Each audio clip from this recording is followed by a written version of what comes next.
Hi, S V അരുളേലാണ്. കഴക്കൂട്ടം നിയോജക മണ്ഡലത്തിൽ ഇക്കുറി BJP കോൺഗ്രസ് നഗ്നമായ ഡീലുണ്ട്.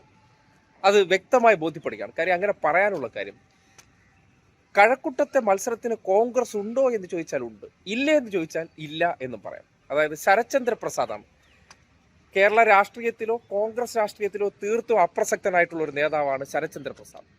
അദ്ദേഹത്തെ ഇക്കുറി കൊണ്ടുവന്ന് കഴക്കൂട്ടത്ത് മത്സരിപ്പിക്കുമ്പോൾ, ഇക്കുറിയല്ല കഴിഞ്ഞ തവണ SS ലാലിനെ കൊണ്ടുവരുന്നു, അതിന് തൊട്ട് പിന്നാലെയാണ് ഇപ്പോൾ ഇക്കുറി എന്ത് ചെയ്യുന്നത്. അവിടെ ശോഭാ സുരേന്ദ്രൻ മത്സരിച്ച സമയത്ത് SS ലാലായിരുന്നു കഴിഞ്ഞ തവണ. ഇക്കുറി V മുരളീധരൻ അവിടെ നേരിട്ട് മത്സരിക്കാൻ വരുമ്പോൾ ശരത്ചന്ദ്ര പ്രസാദ് എന്ന ഒരു ദുർബലനായ കാൻഡിഡേറ്റിനെ നിർത്തിക്കൊടുത്തിരിക്കുക എന്തായിരിക്കണം. ഇക്കഴിഞ്ഞ തദ്ദേശ തെരഞ്ഞെടുപ്പിൽ കഴക്കൂട്ടത്തെ സംബന്ധിക്കുന്നിടത്തോളം 15 വാർഡുകളോളം BJP ജയിക്കുന്ന സാഹചര്യമുണ്ടായി. ഇവിടങ്ങളിലെല്ലാം കോൺഗ്രസ് 3ാം സ്ഥാനത്തേക്ക് പോയി എന്നൊരു വിചിത്രമുണ്ട്. 1-2 വാർഡിലാണ് അവിടെ 1ാമതോ 2ാം സ്ഥാനത്തോ വന്നിട്ടുള്ളത്. 2-3 വാർഡ് അവർ വിജയിച്ചിട്ടുണ്ട്. അതൊക്കെ യാഥാർത്ഥ്യങ്ങളായിട്ട് തന്നെ നമ്മൾ പറയണമല്ലോ. പക്ഷേ ഡീൽ എന്ന് പറയാൻ കാരണം, V മുരളീധരൻ വിജയിക്കുന്നതായിട്ടാണ് ഈ മണ്ഡലത്തിൽ നിൽക്കുമ്പോൾ കോൺഗ്രസ്സുകാർ കൂടി ആഗ്രഹിക്കുന്നതോ എന്നൊരു തോന്നൽ പൊതുവെ ഉണ്ടാകുന്നുണ്ട്. കാര്യം V മുരളീധരൻ വളരെ പ്രതീക്ഷയോടുകൂടി ഈ മണ്ഡലത്തിലേക്ക് കടന്നു വരുമ്പോഴും ഈ നാട്ടിൽ, അതായത് കഴക്കൂട്ടം പോലൊരു മണ്ഡലം എടുത്ത് പരിശോധിക്കുമ്പോൾ, നേരത്തെ കോൺഗ്രസിന്റെ ഈ സ്വതന്ത്രൻ നിന്ന് മത്സരിച്ച് ജയിച്ച കാലഘട്ടമുണ്ട്. മണ്ഡല പുനർനിർണയത്തിന് മുന്നേയും മണ്ഡല പുനർനിർണയത്തിന് ശേഷവും കഴക്കൂട്ടം മണ്ഡലത്തിന്റെ ചരിത്രം എടുത്താൽ MA വാഹിദായിരുന്നു ഇവിടുത്തെ MLA.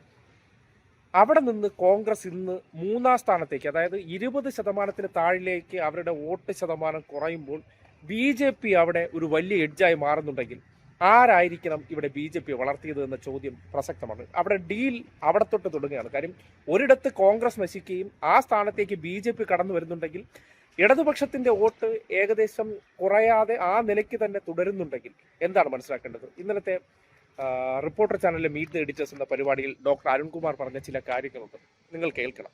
കഴക്കൂട്ടം മണ്ഡലത്തെ സംബന്ധിക്കുന്നിടത്തോളം വളരെ സീരിയസ് ആയിട്ട് സംഘപരിവാറിന് വേണ്ടി കോൺഗ്രസ് ബാറ്റ് ചെയ്യുന്നുണ്ട് എന്നുള്ള സംശയം ബലപ്പെടുകയാണ്. ശരത്ചന്ദ്ര പ്രസാദ് ഒരു കാരണവശാലും വിജയിക്കാൻ പോകുന്നില്ല എന്നുള്ള യാഥാർത്ഥ്യം എല്ലാവർക്കും അറിയാം. കാര്യം മണ്ഡലത്തിന്റെ കഴിഞ്ഞ കുറച്ചു കാലമായിട്ടും കോൺഗ്രസ് ലോപിച്ച് സംഘപരിവാറായി മാറുന്ന ഒരു സാഹചര്യത്തിൽ അവിടുത്തെ രാഷ്ട്രീയ കാലാവസ്ഥ എടുത്ത് പരിശോധിക്കുമ്പോൾ നിലവിൽ വിജയിക്കാൻ പോകുന്നില്ലെങ്കിൽ പോലും V മുരളീധരന് വേണ്ടി വളരെ ശക്തമായിട്ടുള്ള പ്രചരണങ്ങൾ നടത്തുമ്പോൾ ഈ നാട്ടിലെ, അല്ലെങ്കിൽ കഴക്കൂട്ടം മണ്ഡലത്തിലെ മനുഷ്യർ കേട്ടിരിക്കേണ്ട ഒരു അഭിപ്രായമാണ് കഴിഞ്ഞ ദിവസം ഡോക്ടർ അരുൺകുമാർ റിപ്പോർട്ടർ ചാനലിൽ പറഞ്ഞത്. അത് കേട്ടതിന് ശേഷം നിങ്ങളൊന്ന് വിലയിരുത്തേണ്ടതാണ്, ആലോചിക്കേണ്ടതാണ്. അതിനുശേഷം കഴക്കൂട്ടത്തുള്ളവർ ഇത് കേൾക്കുകയാണെങ്കിൽ നിങ്ങൾ ഒരു കാരണവശാലും ആ നീക്കത്തിനെ നിന്നുകൊടുക്കരുത്. അതിനെ പ്രതിരോധിക്കേണ്ടത് ഇന്നത്തെ കാലഘട്ടത്തിന്റെ ഉത്തരവാദിത്തമാണെന്ന് കൂടി നിങ്ങളോട് ഒരു കഴക്കൂട്ടം സ്വദേശി എന്നുള്ള നിലയ്ക്കുള്ള വിനീതമായ അഭ്യർത്ഥനയാണ്. കഴക്കൂട്ടത്ത് നോക്കൂ, അടുത്ത എക്സാമ്പിൾ ആണ്, അധികം ആരും ചർച്ച ചെയ്യാതെ പോയതാ. കഴക്കൂട്ടത്തെ വോട്ട് ഷിഫ്റ്റ് ഞാനൊന്ന് പരിശോധിക്കുകയായിരുന്നു. കഴക്കൂട്ടത്ത് 2011 മുതൽ, അന്ന് ഞാൻ കഴക്കൂട്ടത്ത് പഠിക്കുകയും ഗവേഷണമൊക്കെ ചെയ്യുന്ന സമയത്ത് അവിടുത്തെ MLA വാഹിദിന് 50,000 വോട്ടുണ്ടായിരുന്നു കഴക്കൂട്ടത്ത്. ആ 50,000 വോട്ടിലാണ് വാഹിദ് കഴക്കൂട്ടത്ത് വളരെ ജനപ്രിയനായിരുന്നു. പിന്നീട് അവിടെ പാർട്ടിയെ തുടർന്നുണ്ടാകുന്നൊരു വ്യത്യസ്ത അഭിപ്രായത്തെ തുടർന്ന് വാഹിദ് പാർട്ടിയിൽ നിന്ന് മാറുന്നു. വാഹിദിന് 50,000 വോട്ടുണ്ടായിരുന്ന സമയത്ത് അന്ന് അവിടെ നിർത്തിയ BJP സ്ഥാനാർത്ഥി ദുർബലനായിരുന്നു. പിന്നീട് BJP സ്ഥാനാർത്ഥി ശക്തനാവുന്നു, V മുരളീധരൻ വരുന്നു. അപ്പോൾ വാഹിദിന്റെ വോട്ട് കുറയുകയും BJPയുടെ വോട്ട് കൂടുകയും ചെയ്തു. പക്ഷേ ആ സമയത്തും LDF സ്ഥാനാർത്ഥിയുടെ വോട്ട് സ്ഥിരമായിട്ട് 50,000-നും 42,000-നും ഇടയിൽ നിൽക്കുന്ന സാഹചര്യമുണ്ട്. അത് കഴിഞ്ഞിട്ട് 2016 ആകുമ്പോഴേക്ക് എന്താ സംഭവിക്കുന്നത്? 2014 J. പത്മകുമാർ 7,500 വോട്ട് BJP പിടിച്ചെടുത്ത് നിന്ന് മുരളീധരൻ 42,000 വോട്ട് വർദ്ധിപ്പിക്കുന്നു. വോട്ട് കുറയുന്നത് ആരുടെയാ? കോൺഗ്രസിന്റെ. വോട്ട് കൂടുന്നത് ആരുടെയാ? മുരളീധരന്റെ, BJPയുടെ. പത്മകുമാറിന് 7,500 വോട്ടേ ഉണ്ടായിരുന്നുള്ളൂ നമ്മുടെ കഴക്കൂട്ടത്ത്. ഇന്ന് ആ വോട്ട് എത്രയാണെന്ന് അറിയാമോ? ഇന്ന് ആ വോട്ട് വന്ന് 40,000 വോട്ട് 42,000 വോട്ടായിട്ട് മാറി. ശോഭാ സുരേന്ദ്രൻ ഏറ്റവും ഒടുവിൽ പിടിച്ച വോട്ട് 40,000.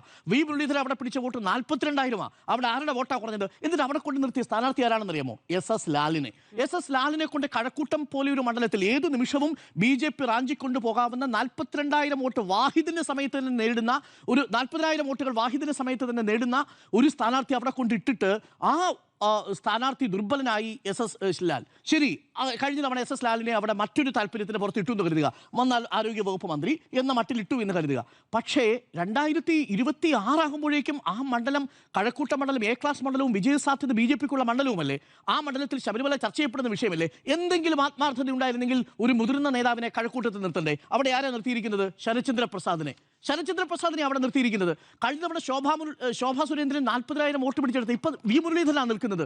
കഴക്കൂട്ട മണ്ഡലത്തിൽ എക്കാലത്തെയും BJPയുടെ ഏറ്റവും ഉയർന്ന വോട്ട് പിടിച്ചയാൾ BJP സ്ഥാനാർത്ഥിയായിട്ട് മത്സരിക്കുമ്പോൾ ഏറ്റവും ദുർബലനായ ആളെയാണ് അവിടെ കോൺഗ്രസിന്റെ സ്ഥാനാർത്ഥിയായിട്ട് നിർത്തുന്നത്. ഇതാണ് ഒരു പ്രധാനപ്പെട്ട കാര്യം. പക്ഷെ നോക്കൂ, അവിടെയും 63,000 വോട്ടിലേക്ക് വോട്ട് വർദ്ധിപ്പിച്ചു കടകംപള്ളി സുരേന്ദ്രൻ.